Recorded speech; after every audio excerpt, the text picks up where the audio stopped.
যদি কখনো সমাধি হয় রামকৃষ্ণের, কাঁপতেন, মাথায় হাত বুলিয়ে দেয়। সে এককালে হঠ যোগ করত, তাই গুণ আছে তার হাতে। শালের চকর পাঠিয়ে দিল বিশ্বনাথ। একখানা আবার গঙ্গার জোয়ারে ভেসে গেল একদিন। হৃদয় দুঃখ করে বললে সারদাকে, তোমার যেমন অদৃষ্ট, একটা শাল কাঠও ঠিক মতো জোটে না। সারদা শুধু একটু হাসলো উদাসীনের মতো। গেছে গেছে ও শালকাঠ। বিশ্বনাথ আবার নতুন পাঠিয়ে দিলে। ঘর উঠল সারদার, চালা ঘর।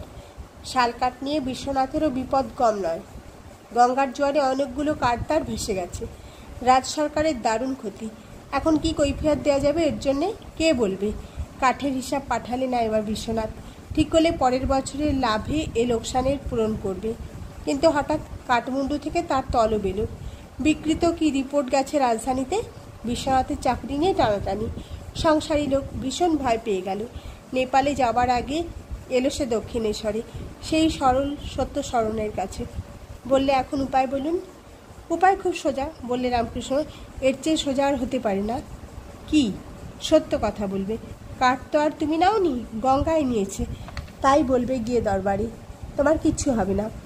মা তোমাকে, তোমার সত্যকে রক্ষা করবেন। সত্যের মতো সহজ আর কিছু নেই। বুকের ভার নেমে গেল বিশ্বনাথের। সোজা সত্য কথা বলবো, এ সবচেয়ে বড় আশ্বাস। অতল স্পর্শ শান্তি। হলো তাই। সত্য কথা বলায় তার দোষ খালন্ত হলোই, তার প্রমোশন হলো। ক্যাপ্টেন ছিল, কর্নেল হলো।